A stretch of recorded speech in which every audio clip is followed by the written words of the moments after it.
Russia, we they quit. gonna fight back. Yeah. No, I agree. First of all, let me start with this. This is just my premise, having been in the U.S. government at a variety of levels, and even though I wasn't senior, I worked with very senior levels. I've been in the White House, the Situation Room, and all that. Anytime people try to get into conspiracy theories about the U.S. government, and these are really complex theories about this happening, that, I always go, time out. They ain't that good. Okay, if they were that good, we'd be winning all the time. The fact is we're losing, and then we try to explain the loss by some conspiracy theory. We're not that good. We're not that clever. This is more about just naked power. This isn't, somebody coming in and trying to do clever little tricks to undermine. This is brute force. That's how America operates. Brute force, in your face. We lie all the time, but that's not conspiracy. That's just because we lie. What are we doing with Russia? Look, as I said, when the Soviet Union collapsed, we spent the decade of the 90s destroying that nation. I have relatives who lived in Russia at the time. I have friends that lived in Russia at the time. And it was horrible. Literally, it was horrible. They lost their pensions. There was no hope. The society was just crumbling, everything. Imagine, I don't have to tell anybody anything. It's bad. It was bad. And Putin stepped up in 1999 and said, I'm going to change this. And he didn't say, I'm going to change this by robbing these people, invading these people. He said, I'm going to change it by bringing pride back into Russia, by having Russians stand back up and be counted. And he did that. He made Russia, I have to be careful because I always say, stand up like a man, but I don't want to insult any women out there.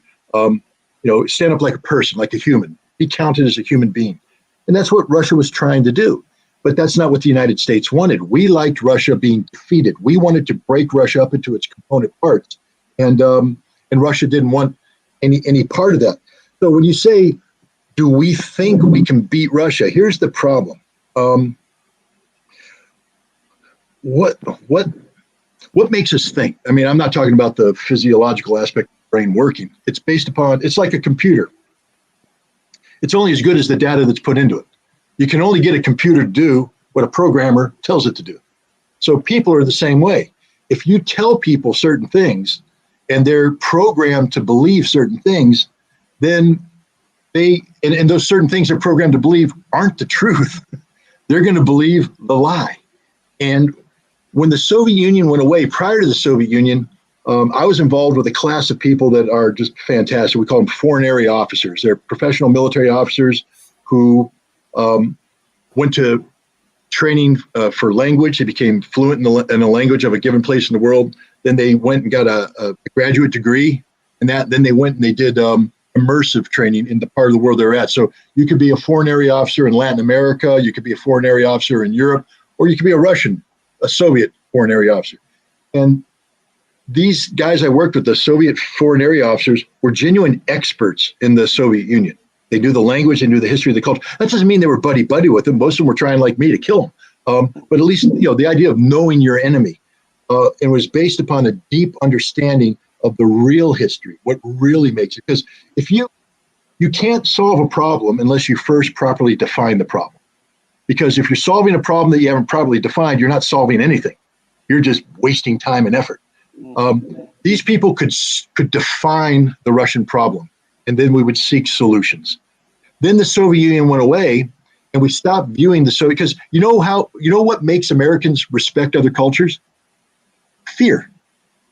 See, if we respect them, if we're afraid of them, then we want to know about them. We want to know the truth about them. But the moment we stop fearing somebody, we stop respecting them. And the moment we stop respecting them, we stop wanting to know about them because we don't really care about them. We just want to know how we can use them, abuse them, exploit them. And so we went from wanting to study Russia to wanting to exploit Russia. And that creates a whole different mindset.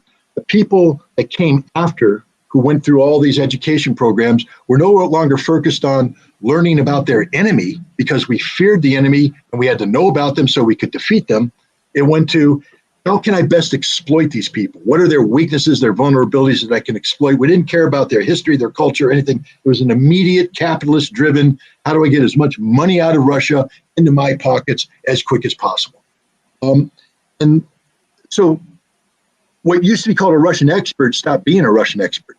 It became an exploitation expert. It became, something different. And then Putin came in, and Putin said, I'm not playing this game anymore. And so all of our Russian experts today are what I call Putin whisperers. The horse whisperers, the people who go up to horses and the horse does anything they want. The Putin whisperers are people who go up to American politicians and go, Putin, Putin, Putin, Putin. And suddenly the guy, we hate Putin, we hate Putin, we hate Putin. Blame everything on Putin. You're paying a high amount of gas at the pump. It's Putin's gas tax. You have a bad day, Putin did it. Bird pooped on your windshield, Putin made the bird poop on your windshield.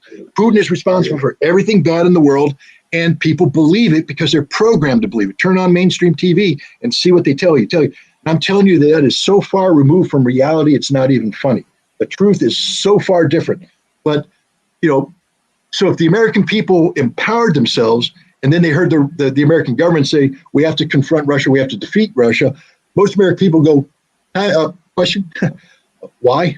Why do we want to do this? And they're not that weak. These guys actually fought a war where they took 27 million casualties.